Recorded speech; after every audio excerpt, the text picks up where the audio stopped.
Assalamu alaikum warahmatullahi wabarakatuh. So this is Naseem Zulfikar, and in today's video we are going to discuss how to achieve 90 plus marks in second year English. ये किस तरह से जो है वो आप अपने सेकेंड ईयर इंग्लिश के अंदर जो है वो 90 प्लस मार्क्स गेन कर सकते हैं आउट ऑफ 100। तो कुछ टिप्स हैं, ट्रिक्स हैं और कुछ बहुत इंपॉर्टेंट बातें हैं जो आप जानना चाहते हैं मुझसे, जो मैं इस वीडियो के अंदर आपको बताऊंगा। तो ख़ुद भी इस वीडियो को वॉच करें, इन चीज़ों पर अमल करें और इस तरह से अपनी तैयारी करें और साथ में अपने फ्रेंड्स को भी जो है वो ये वीडियो को शेयर करें ताकि वो भी जो है वो अच्छी तरह से तैयारी अपनी कर पाएँ। ठीक है, तो आज का लेक्चर है how to achieve 90 plus marks in second English. चूँकि आप जानते हैं कि सेकेंड इंग्लिश का जो पेपर होता है उसके जो हमारे टोटल मार्क्स होते हैं, उसके टोटल मार्क्स हमारे पास होते हैं 100। ठीक है, और उसमें आप जो है वो 90 प्लस मार्क्स अटेन कर सकते हैं, 95 तक मार्क्स आप उसमें अटेन कर सकते हैं। ठीक है, बट ऐसा किस तरह किया जाता है? स्टूडेंट्स कहते हैं सर हमारे तो इंग्लिश में नंबर नहीं आते या हम तो सर 60s या 70s में नंबर ला पाते हैं। तो यकीनन बहुत सारी गलतियां वो एग्ज़ाम्स के अंदर अपने करते हैं जिनको पता नहीं होती, जिसकी वजह से उनके नंबर नहीं आते। तो वो उन गलतियों की निशानदेही जो है वो इस लेक्चर के अंदर मैं करूँगा। तो वीडियो के एंड तक आप बने रहिएगा। ख़ास तौर पे वो स्टूडेंट जो इस साल सेकेंड ईयर इंग्लिश का पेपर देने वाले हैं या फिर इम्प्रूव करने वाले हैं, रिपीट करने वाले हैं, उन तमाम स्टूडेंट्स के लिए ये काफ़ी बेनिफिशियल लेक्चर होगा। तो टोटल मार्क्स होते हैं 100 और जो टाइम होता है आपके पास वो 3 आवर्स का होता है, 3 घंटे होते हैं, मतलब 180 मिनट होता है आपके पास है इस पेपर को सॉल्व करने के लिए। और ये जो मैं आपको आज जो पैटर्न बता रहा हूँ 2023 के पैटर्न के लिहाज से आज हम बात करेंगे कि 2023 में जो इस साल जो पेपर होगा उसके लिहाज से डिस्कस करेंगे। ठीक है, तो टोटल मार्क्स 100 हैं और टाइम हमारे पास जो है वो 3 आवर्स है। और ये 100 मार्क्स को 3 सेक्शंस के अंदर जो है वो हम डिवाइड करते हैं। We divide these 100 marks in 3 sections. ठीक है, तो सबसे पहले हमारे पास होता है this is section A. Section A, ठीक है, सबसे पहले सेक्शन ए होता है जिसको हम लोग कहते हैं that is called MCQs, multiple choice questions. और सेक्शन ए एमसीक्यूज जो है वो आपके हमेशा बुक से ही आते हैं। ठीक है, बुक्स में जो आपके पास 3 बुक्स हैं, नॉवेल की बुक है और प्रोज बुक है और पोम बुक है, इनसे हमारे पास एमसीक्यूज आएंगे। ठीक है, तो एमसीक्यूज ये हमारे 20 एमसीक्यूज होंगे 20 मार्क्स के। तो MCQs will come from prose means chapter से आएंगे। नेक्स्ट जो है वो आपके पास पोम से एमसीक्यूज आएंगे, पोम बुक से, पोइट्री से। और थर्ड इज़ जो आपका नॉवेल है द प्रिजनर ऑफ ज़ेंडा, उससे आएगा। अच्छा, एमसीक्यूज की तैयारी किस तरह से आप करेंगे, how to do the preparation of MCQs? तो देखिए इसके अंदर आप जो है वो सबसे पहले तो 10 ईयर्स जो है 10 ईयर्स को फॉलो करें। 10 ईयर्स में जितने एमसीक्यूज हैं उनको लर्न कर लें। ठीक है, और उसके अलावा मेरे जो लेक्चर्स हैं, डिफरेंट लेक्चर्स मैंने बनाए हुए हैं, तमाम प्रोज को, पोम्स को और नॉवेल्स को जो है वो मैंने डिस्कस किया है। आप उनको भी देख सकते हैं। उनको देखेंगे तो क्या होगा कि आपके लिए एमसीक्यूज़ को सॉल्व करना ज़्यादा आसान हो जाएगा। उसके अलावा एक और तरीके के मैंने कुछ इंपॉर्टेंट एमसीक्यूज़ जो है वो पीडीएफ में मैंने एक अरेंज कर दिए हैं। अगर आप वो पीडीएफ अगर आपको चाहिए हो तो नीचे मेरा व्हाट्सएप नंबर होगा डिस्क्रिप्शन में, उससे आप मुझसे वो पीडीएफ ले सकते हैं। तो इस तरह से आपके पास अच्छे खासे लेक्चर्स, आपके पास अच्छे खासे एमसीक्यूज़ आपके पास आ जाएंगे। ठीक है, तो ये हमारे पास सेक्शन ए होता है, इसकी तैयारी इस तरह की जाएगी। 10 ईयर्स फॉलो कर लें, मेरे लेक्चर्स को देख लें और साथ में जो पीडीएफ है पीडीएफ को भी देख लें जो मैंने इंपॉर्टेंट एमसीक्यूज़ को कंपाइल किया है। ठीक है, सेक्शन ए कंप्लीट करने के बाद हम आते हैं सेक्शन बी की तरफ। सेक्शन बी जो हमारा 40% इस बार है, तो ये हमारा है शॉर्ट क्वेश्चन आंसर।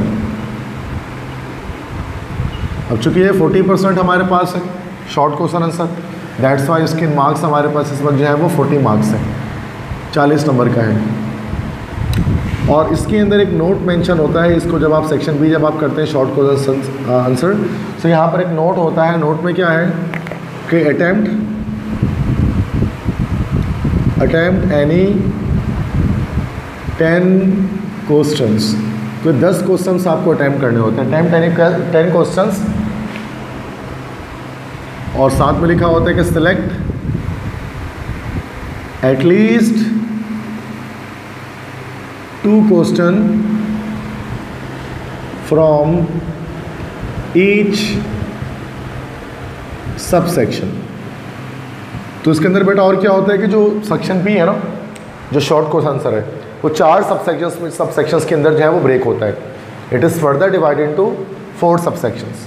ठीक है, वो sub section 1, sub section 2, sub section 3, sub section 4 इस तरह से होता है। तो एक सबसे पहले मैं लिखता हूँ सब सेक्शन 1। तो जो सब सेक्शन 1 है ये असल में आपके प्रोज से होता है, चैप्टर से होता है। तो उसके अंदर हमारे पास जो है वो 4 क्वेश्चंस होते हैं। तो ये देखो, ये हमारे पास सेक्शन ए जो MCQs होता है, ये असल में हमारे पास क्वेश्चन नंबर 1 होता है। ठीक है, तो ये हमारे पास क्वेश्चन नंबर 1 होता है MCQs का। इसके बाद हमारे पास क्वेश्चन 2 से यहाँ स्टार्ट हो जाता है। क्वेश्चन 2, 3, 4, 5 ये यहाँ पर आ जाता है हमारे पास। ठीक है, so this is question number 2, question number 3, question number 4 और क्वेश्चन नंबर 5। ठीक है, अच्छा प्रोज के अंदर क्या है कि चैप्टर्स के अंदर जो क्वेश्चन आंसर्स हैं, प्रोज के अंदर जो क्वेश्चन आंसर्स हैं, तो इसमें तो काफ़ी सारे चैप्टर्स आपके पास हैं। तो इनसे हम यहाँ पर जो है ना सिर्फ 2 ही सवाल इसमें से हम निकालेंगे। मतलब मीन्स कि अगर आप चाहते हैं इसकी रैपिड प्रिपरेशन करना, जल्दी प्रिपरेशन करना चाहते हैं, तो आप बस इसके अंदर मैंने 3 चैप्टर्स में आपको बता दे रहा हूँ। 3 चैप्टर्स के क्वेश्चन आंसर आप याद कर लें। ठीक है, एक मैं आपको बता देता हूँ, reflections on the reawakening east, reflections on the reawakening east. Second आप याद कर लें, that is Pakistan and the modern world. और थर्ड आप याद कर लें बेटा, the world as I see it, the world as I see it. ठीक है, इसके भी सारे क्वेश्चंस आपको याद करने की ज़रूरत नहीं है। इसके क्वेश्चंस आप जो है इन 3 चैप्टर्स के क्वेश्चन आप 10 मिनट से तैयारी कर लें, प्लस जो मेरा टारगेट पेपर है, अगर किसी के पास मेरा टारगेट पेपर नहीं है तो वो मुझे व्हाट्सएप कर सकता है, मैं उससे सेंड कर दूंगा। तो ये 10 मिनट्स और टारगेट पेपर से इन 3 चैप्टर्स को अगर आप कर लेते हैं तो आपके पास यहाँ पर 2 क्वेश्चन आपके निकल जाते हैं। बाकी 2 भले ना निकले, लेकिन 2 क्वेश्चन आपके निकल जाएंगे। तो मैं कहता हूँ सब सेक्शन 1 में आप सिर्फ ये 3 चैप्टर्स की तैयारी करें। ठीक है, इसके क्वेश्चन आंसर्स की तैयारी करें। अच्छा, हम क्वेश्चन आंसर जो लिखते हैं, चूँकि ये क्वेश्चन आंसर्स हमारे पास हैं, ठीक है, शॉर्ट क्वेश्चन आंसर्स हैं, तो उनका तरीका क्या होता है कि इनको लिखने का, इसमें कुछ चीज़ें आप याद रख लीजिएगा।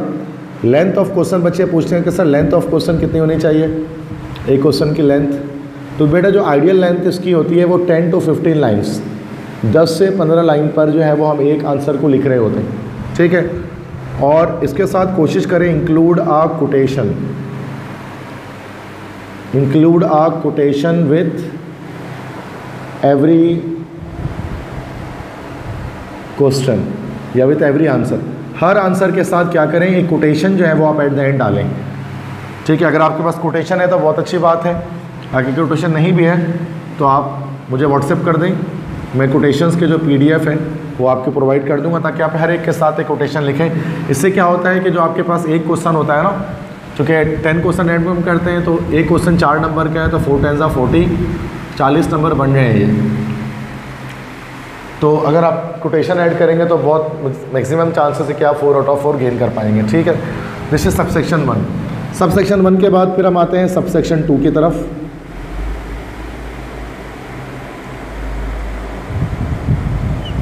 सबसेक्शन 2 ये हमारा है, दिस इज पोम या पोइट्री सेक्शन। इसके अंदर अगले 4 सवाल यहाँ पर होते हैं, दैट इज़ क्वेश्चन नंबर 5 के बाद क्वेश्चन 6 है, क्वेश्चन 7 है, क्वेश्चन 8 है और क्वेश्चन 9 है, वो यहाँ पर होते हैं। ठीक है, अब इसमें पोम्स के अंदर से भी यही है कि आप इसके अंदर अच्छे खासे क्वेश्चन निकाल सकते हैं, अगर आप चाहें तो उसके चारों क्वेश्चन भी निकाल सकते हैं। इफ़ यू वांट तो आप ये 4 क्वेश्चन इसके अंदर से निकाल सकते हैं। अब इसका यही होता है कि आपको इसके अंदर जो है वो 10 ईयर्स को फॉलो करें, प्लस जो साथ में मेरा टारगेट पेपर है उसको देख लें। ठीक है, तो इससे क्या होगा कि आपके जो है वो ये चारों क्वेश्चंस यहाँ से आराम से निकल सकते हैं। ठीक है, चूँकि पोम्स जो है वो उनमें सेलेक्टेड क्वेश्चन 10 ईयर्स के अंदर होते हैं, बहुत ज़्यादा क्वेश्चंस नहीं होते, तो आप सारी तैयारी कर सकते हैं। पोम्स की इसके अंदर, ठीक है। तो ऐसा हो सकता है कि चारों सवाल आपके निकल जाएँ इसमें, ठीक है। 4 2 6 सवाल आपके यहीं पर हो गया। इसके बाद आ जाते हैं हम सबसेक्शन 3 में। सबसेक्शन 3 जो हमारे पास होता है बच्चों, this is what, this is novel the Prisoner of Zenda. ये अगले 4 क्वेश्चन यहाँ पर होते हैं। क्वेश्चन 9 के बाद question number that is 10, question number 11, question number 12, question number 13, ठीक है। देखो 2 3 4 5 6 7 8 9 10 11 12 13। अब ये 4 क्वेश्चन ज़ेंडा से रिलेटेड करते हैं। इसको याद करने की ज़रूरत नहीं है, इसके लिए आप ये है कि बस आप लेक्चर देख लेते हैं, आपको स्टोरी याद होती है ना, तो आप ओन वर्ड्स में भी लिख पाते हैं, बहुत आसान होता है। इसके क्वेश्चन आंसर भी जो है वो आप 10 ईयर्स और साथ में जो मेरे टारगेट पेपर है इसके थ्रू कर लें। और इनमें भी ऐसे ही है कि हर एक आंसर के साथ जो है वो एक कोटेशन ऐड करें। जिस तरह से ये इंक्लूड अ कोटेशन है ना, ये पोम्स के साथ भी करना होगा और नॉवेल्स के साथ भी करना होगा, ताकि आप मैक्सिमम मार्क्स जो है वो गेट कर सकें, मैक्सिमम नंबर हासिल कर सकें। तो अगर आप 10 ईयर्स और टारगेट पेपर फॉलो करते हैं तो ऐसा हो सकता है कि आपकी यहाँ से भी 4 सवाल निकल जाए, ठीक है। तो मतलब सबसेक्शन 2 और सबसेक्शन 3 से आपके चारों क्वेश्चन निकालने की पॉसिबिलिटी बहुत ज़्यादा होती है। सबसेक्शन 1 में आप चारों क्वेश्चन शायद ना निकाल पाएँ, चूँकि बहुत सारे क्वेश्चन होते हैं एक चैप्टर के अंदर। तो बस मैंने कुछ सिलेक्टेड आपको चैप्टर्स बता दी, जैसे उनकी तैयारी आप करेंगे। नेक्स्ट इसके बाद सबसेक्शन 3 के बाद अब हम आते हैं सबसेक्शन 4 की तरफ। सबसेक्शन 4, अब ये जो सबसेक्शन 4 होता है बेटा, दिस इज़ एक्चुअली ग्रामर। तो ये हमारे पास ग्रामर पोर्शन होता है। इसमें 4 सवाल नहीं होते, इसके अंदर 3 सवाल होते हैं। 13 के बाद 14 15 16 3 सवाल होते हैं। एक हमारा क्वेश्चन नंबर 14 होता है, एक हमारा होता है क्वेश्चन नंबर 15 और एक हमारे पास होता है क्वेश्चन नंबर 16, ठीक है। तो सबसेक्शन 4 के अंदर जो ग्रामर पोर्शन हमारे पास है, इसके अंदर अगर हम देखें तो जो क्वेश्चन है, यहाँ से हम 3 क्वेश्चन अटैम्प्ट नहीं करेंगे, यहाँ से हम 2 क्वेश्चन अटैम्प्ट करते हैं। वो कौन से अटैम्प्ट करने हैं वो सारी चीज़ें मैं आपको बता देता हूँ। तो देखो क्वेश्चन नंबर 14 जो हमारे पास होगा, तो ये होगा use pair of words in your sentence. Pair of words को आपको अपने सेंटेंस में इस्तेमाल करना होगा। You have to use the pair of words in your sentences. अब पेयर ऑफ वर्ड्स या होमोफोन्स भी इसको हम कह सकते हैं, ये इसके अंदर गिवन होंगे। जैसे मिसाल के तौर पे लेट्स से कि अगर आपके पास दिया इस तरह से एक्सेप्ट और एक्सेप्ट, इस तरह से कॉलन लगा कर दिया जाएगा, तो ये मिलते जुलते अल्फाज हैं, पेयर ऑफ वर्ड्स हैं। अब इन दोनों को क्या करना है, आपको अपने सेंटेंस में अलग अलग सेंटेंस का इस्तेमाल करना है। बहुत सारे स्टूडेंट क्या करते हैं, एक ही सेंटेंस में ये दोनों पेयर ऑफ वर्ड्स इस्तेमाल कर लेते हैं, तो ऐसा नहीं करना है। जैसे एक्सेप्ट है ना, तो I have accepted your proposal, मतलब वर्ब के फॉर्म्स आप चेंज कर सकते हैं। एक्सेप्ट मतलब I like all the subject except mathematics, तो ये वाला। तो दोनों में एक्सेप्ट देखो होमोफोन्स है यहाँ पर, तो इस वाले एक्सेप्ट का मतलब यहाँ पर है कबूल करना, और इस वाले एक्सेप्ट का मतलब यहाँ पर है सिवाय। कहने का मकसद ये, इस तरह के और भी हमारे पास वर्ड्स होंगे, तो पेयर ऑफ वर्ड्स को अपने सेंटेंस में इस्तेमाल करना होगा। तो ये क्वेश्चन हमारे पास एक जो है वो 4 नंबर का होगा, 4 मार्क्स का होगा। ये काफ़ी आसान क्वेश्चन होता है, आप इसको आराम से अटैम्प्ट कर सकते हैं, इसको छोड़ना नहीं है, इसको अटैम्प्ट करना है। और इस क्वेश्चन को अटैम्प्ट करने के लिए बस सिंपल है कि फॉलो 10 ईयर्स। आप इसको 10 ईयर्स को जो है वो फॉलो करेंगे, ठीक है।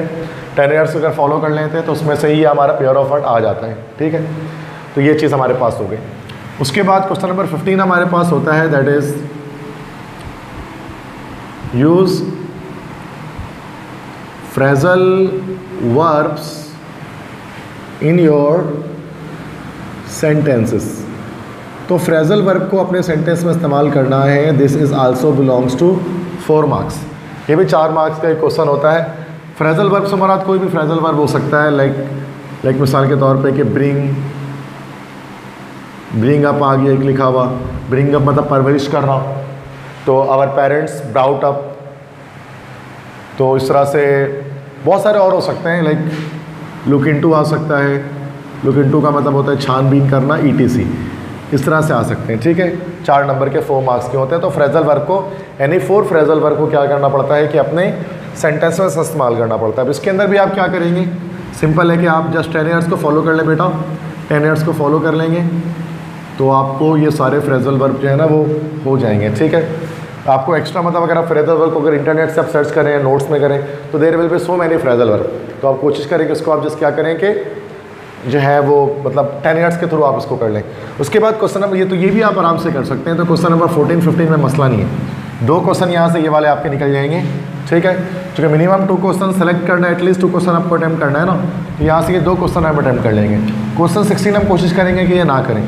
रीज़न क्या है कि ये हमारे पास जो है ना, ये हमारे पास होता है वर्ड्स मीनिंग्स। वर्ड्स मीनिंग्स होते हैं आपकी इंग्लिश की जो 3 बुक्स हैं, इसके मुख्तलिफ मुश्किल वर्ड्स होते हैं, उनको लिख दिया जाता है और इनकी मीनिंग आपको बतानी पड़ती है। अब जाहिर सी बात है कि इंग्लिश की बुक बहुत ज़्यादा वास्ट है, there are so many chapters, so many poems, in a novels there are also so many chapters, so that's why this question will be quite difficult for you to solve. तो इस वजह से हम क्या करते हैं, मैं रिकमेंड ये करता हूँ कि आप इसको अटैम्प्ट मत कीजिएगा वर्ड मीनिंग्स को, ठीक है। You don't have to attempt them because ये आपके वर्ड्स जो वर्ड मीनिंग जो आते हैं ना, वो आपके प्रोज से भी आ सकते हैं, वो आपके पोम से भी आ सकता है, पोट्री सेक्शन से, और वो आपका नॉवेल प्रिजनर ऑफ जेंडा से भी आ सकता है। तो काफ़ी सारे वर्ड्स हो जाएंगे, तो ये मैं रिकमेंड नहीं करता कि आप इस क्वेश्चन को यहाँ पर करें। तो यहाँ से इस तरह से आप आराम से देखो, 2 क्वेश्चन यहाँ से निकालना है, 2 क्वेश्चन यहाँ से निकालना है, 4 सवाल हो गए। फिर अब बच गए हमारे पास 6 सवाल। अब 6 सवाल में आपकी मर्ज़ी है, अब 4 और 2 निकाल लो या 3 और 3 करके निकाल लो, तो दैट्स ओके, कोई ऐसा मसला नहीं है, इससे हमारे पास क्वेश्चन निकल जाएंगे, ठीक है। एटलीस्ट 3 क्वेश्चन यहाँ से आपका 10 ईयर्स फॉलो करोगे और इसको 10 ईयर फॉलो करोगे तो एटलीस्ट 3 क्वेश्चन यहाँ से और 3 क्वेश्चन यहाँ से तो निकलना ही है। तो 3 3 6, 6 और 2 8, 8 और 2 10, आपके 10 जो है वो क्वेश्चन यहाँ पे 40 मार्क्स के कंप्लीट हो जाते हैं, ठीक है। इसके बाद हम आते हैं सेक्शन बी के बाद जो है वो सेक्शन सी की तरफ आते हैं और वो देखते हैं कि सेक्शन सी में किस तरह से जो है वो हमें अटैम्प्ट करना है, उसकी क्या ट्रिक है, उसकी क्या लॉजिक है सेक्शन सी की, ठीक है। तो सेक्शन सी हमारे पास है, this is detailed question answer. अब ये भी चूँकि इस बार 40 मार्क्स का है, चूँकि 40% है तो इसके अंदर भी 40 मार्क्स आ जाएंगे और इसमें attempt you have to attempt all the question. इसमें नोट क्या लगा होता है कि अटैम्प्ट ऑल द क्वेश्चंस, सारे के सारे क्वेश्चंस आपको इसके अंदर अटैम्प्ट करने हैं, इसके अंदर कोई चॉइस नहीं होती। तो क्वेश्चन 16 के बाद क्वेश्चन नंबर 17 यहाँ पर आपके पास आएगा, क्वेश्चन नंबर 18 यहाँ पर आपके पास आएगा, क्वेश्चन नंबर 19 यहाँ पर आपके पास आएगा, ठीक है। और साथ में इधर पर क्वेश्चन नंबर 20 भी आपके पास जो है वो यहाँ ही कर देता हूँ, ओके। क्वेश्चन नंबर 20 भी आपके पास आ जाएगा। तो ये 4 क्वेश्चन है, चारों अटैम्प्ट करने, हर क्वेश्चन 10 मार्क्स का है, तो 10 × 4 = 40 मार्क्स यहाँ पर इसके बन गए। अब देखो क्वेश्चन नंबर 17 क्या यहाँ पर आएगा। सबसे पहले हमारे पास आएगा राइट अ कैरेक्टर स्केच और right the critical appreciation of the pome. तो ये नया सवाल है जो ऐड हुआ है इस बार मॉडल पेपर के अंदर 2023 में, जो नया मॉडल पेपर आया है, जो सेक्शन सी 40 मार्क्स का हो गया है। तो 10 मार्क्स का जो स्टूडेंट्स काफ़ी परेशान थे कि 10 मार्क्स की क्या चीज़ होने वाली है, तो ये 10 मार्क्स के इसके अंदर जो है वो ऐड किया गया है, ठीक है। दैट इज़ कैरेक्टर स्केच, या फिर हम राइट करें critical appreciation of the pome. तो याद रखिए कि क्रिटिकल एप्रिसिएशन हम नहीं लिखेंगे, इसके पीछे रीज़न ये है कि किसी भी एक पोम का, जैसे मॉडल पेपर के अंदर द सॉलिटरी रीपर के क्रिटिकल एप्रिसिएशन दिया हुआ है, बट ज़रूरी नहीं है कि पेपर के अंदर जो है वो सॉलिटरी रीपर आए, क्या पता लाइन्स फ्रॉम एंडीमियन का आ जाए, या फिर 7 एजेस ऑफ मैन से आ जाए, या lines from an essay on man से आ जाए, या सेन और दसिकल नोटावेलेस से आ जाए। तो रिस्क बहुत ज़्यादा है, तो हम कोशिश करेंगे कि हम यहाँ पर कैरेक्टर स्केच वाला जो है ना वो टॉपिक कर लें। कैरेक्टर स्केच क्या होती है कि कैरेक्टर स्केच में हमारे पास जस्ट नॉवल के कैरेक्टर्स होते हैं, नॉवल के कैरेक्टर्स होते हैं, उनके ऊपर तबसरा करना पड़ता है। जैसे उर्दू में आप लोग करते हैं ना, शायर पे तबसरा करते हैं, नसर नगार पे तबसरा करते हैं, वैसे इसमें हमें कैरेक्टर्स पर तबसरा करना है और उसमें कुछ हेडिंग्स हमें यहाँ पर लिखनी है, ठीक है। सबसे पहले तो मैं इंपॉर्टेंट कैरेक्टर्स आपको बता देता हूँ। इंपॉर्टेंट कैरेक्टर स्केच, तो मेरे लिहाज से जो इम्पोर्टेंट कैरेक्टर स्केच इस साल है वो आप हैं, एक हैं प्रिंसेस फ्लेविया,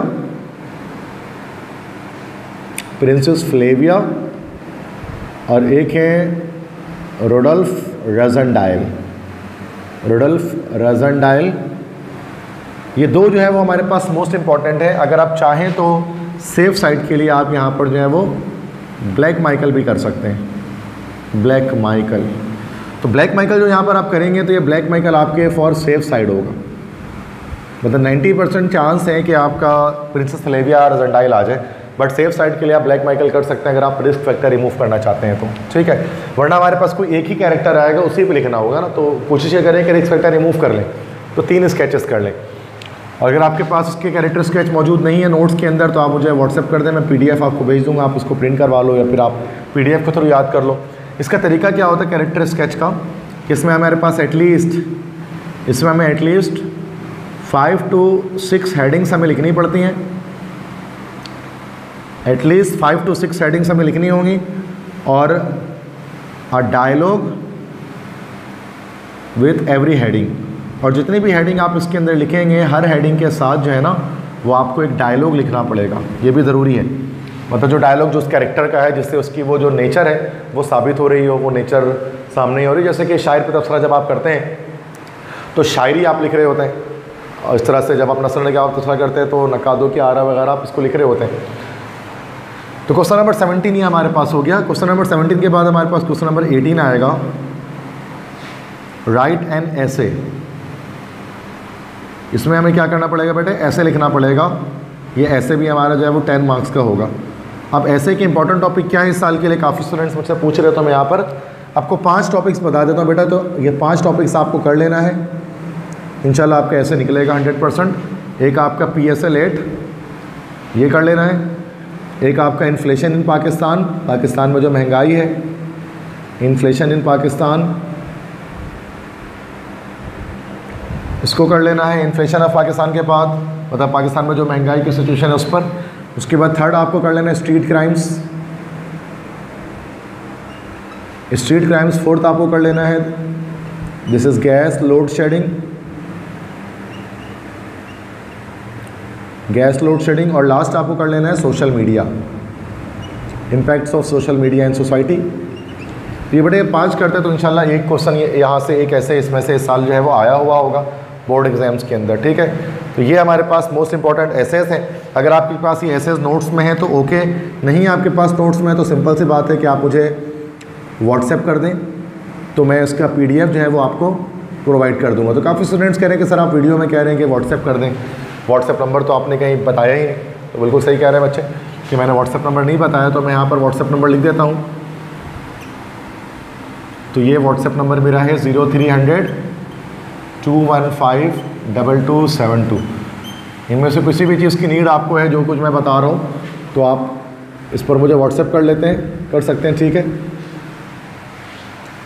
तो 0300 215 2272 ये मेरा व्हाट्सएप नंबर है, ठीक है। इसको आप जो है वो लिख लें। उसके बाद क्वेश्चन नंबर 17 के बाद क्वेश्चन नंबर 18 हो गया। उसके बाद क्वेश्चन 19 हमारे पास है। क्वेश्चन 19 हमारे पास जो होता है दिस इज़ नरेशन, वो नरेशन होता है,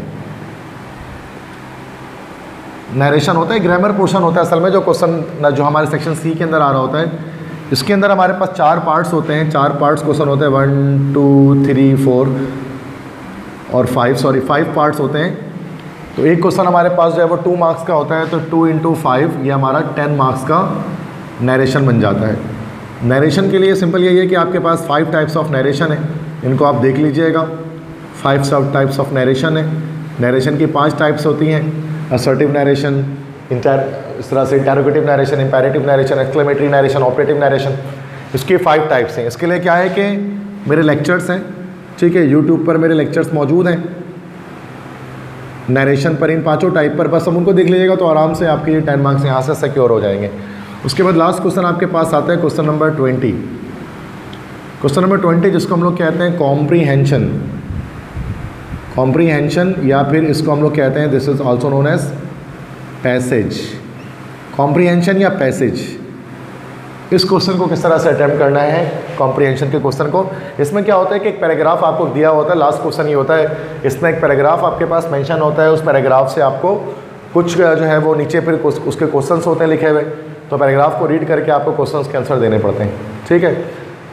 बट ये जो पैसेज आपके पास इस बार आ रहा है ना, जो पैसेज आएगा इस बार आपके पास आएगा सीन पैसेज। सीन पैसेज किसे कहते हैं? ये वो पैसेजेस होंगे जिसको जो आपके बुक से निकाला गया होगा, ठीक है। एक अनसीन पैसेज होता है, एक सीन पैसेज होता है। सीन पैसेज वो होता है जो आपके बुक से निकाला जाता है, बुक से एक्सट्रैक्ट किया जाता है। अब उसमें 3 चैप्टर्स हैं, जिसको ये है कि आपको देख के जो आएगा इम्पोर्टेंट है।